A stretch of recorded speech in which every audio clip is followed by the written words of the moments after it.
was missing again. She's been missing since February 15th, 2022 from the Rodeway Inn in Rutland, room 112. She contacted me Saturday morning and she told me that she felt like she was dying. I've got it all on audio record, trying to keep her in tuned. She told me she couldn't find her ID. The last people she had contact with was Ron Maury, which I don't understand why these people are around my daughter when they're the ones that have caused all the commotion for her and led her to losing custody of her son, who is in protective custody, and she's out on the streets. We don't know where Brianna is. It's been reported to the Rodeway Inn. I asked them to do a safety check. She was not in her room. Everything was there, TV on, lights on, not there. I messaged Brianna to let her know that I was concerned and that I would be contacting. Her phone has not been on.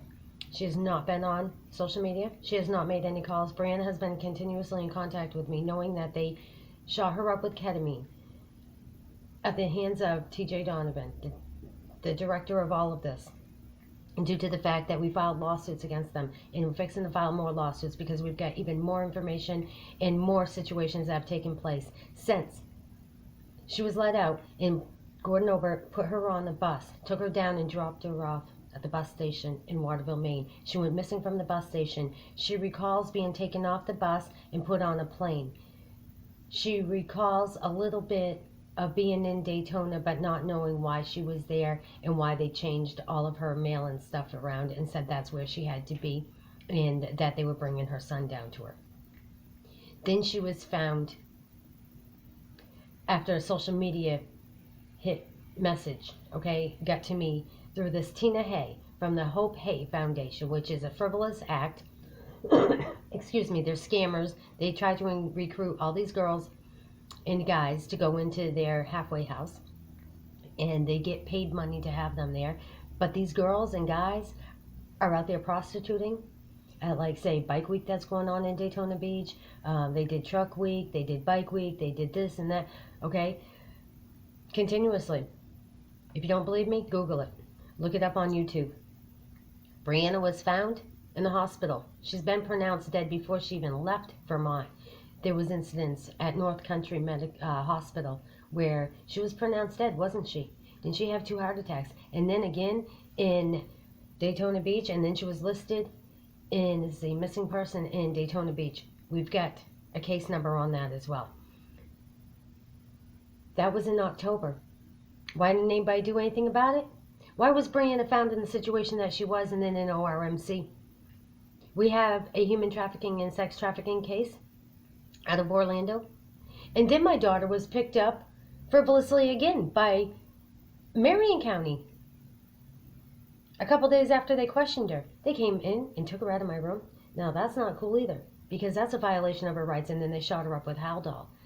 And then they called me on December 26th and told me that if I hadn't answered the phone, then she was going to be subjected to going somewhere that wasn't good. So knowing that they shot her up with 30 days worth of Haldol, they had to take her to the hospital because her heart rate was lost. This is all documented. We've got all the records of it. Then they let her out of the hospital. Because why? They didn't want to be responsible for what they did. They overdosed her and then they nearly killed her. So they let her out of the hospital. I had to take her back to the hospital because she had a reaction. She was deathly ill. I nurtured her until we could get her healthy enough to be able to be in the vehicle to ride home. While she was trying to heal, Northeast Kingdom Mental Health Services out of Derby, Vermont, Trish, Desiree Leo, and Chris Mitchell were on the phone coercing my daughter to go back up there to Vermont, and they were going to set her up with a place to live and counseling and get her medical taken care of and her son back to her. They didn't do any of that. I was a witness to that phone call. I even spoke with them. I even spoke with the on-call person that didn't provide a place for Brianna to be, but provided a bus ticket. Now, first of all, they wanted to do a 43-hour trip with 7 transfers and all the layovers during a storm. No food, no money, no nothing, They didn't help supply any of that. They came up with excuses for it, knowing that they are the same people that put her in the situation that led to the medical conditions that she's suffering from now, knowing that I have, again, reported this to Rutland Police on Saturday. They haven't done anything. Then, I'm told I have to go to the local. Well, I've been to the local. They don't do anything. So therefore, I'm reaching out to the public, and I'm asking you to contact Rodeway Inn, Rutland, Vermont, room 112, and you ask them where Brianna is.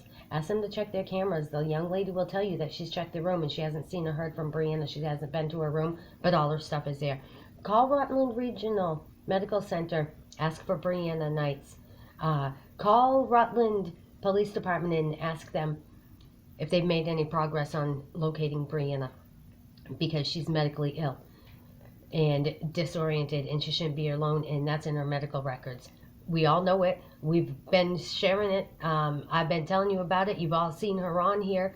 And so she wasn't in much better condition, but they coerced her.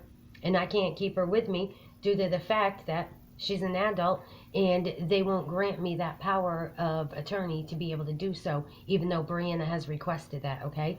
So knowing that, it's obvious that the state and the government and Northeast Kingdom Mental Health Services is involved in this. My daughter is missing. I'm asking you all to call Rutland to the police department and ask them what they've done to find Brianna. If you need a description of her, you can call me back. Email me. Message me on Facebook. I'm only asking you to do it. I'm suggesting that you do it. I'm not telling you to do it. But I am telling you that my daughter's disappearance is frivolous. She didn't want to go missing. They're after her. The government and state and the disciples are trying to destroy Brianna because we have too much evidence. The same stuff that they've been doing to me, they're now doing to Brianna. And I'm asking you to speak up. And all of you bikers that say you have organizations against child abuse and abuse against women and stuff like that, why aren't you doing anything to help? Right?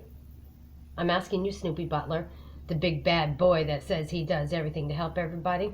We come from that area. You don't know.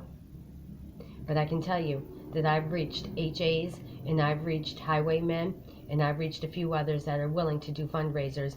But they told me to reach out to my locals first. So Snoopy Butler, I'm reaching out to you. I'm challenging you to do a fundraiser and to help my family. That's all I got to say about that. Snoopy Butler from Maine, bikers, whatever he calls himself. Yeah, that's exactly it. Whatever.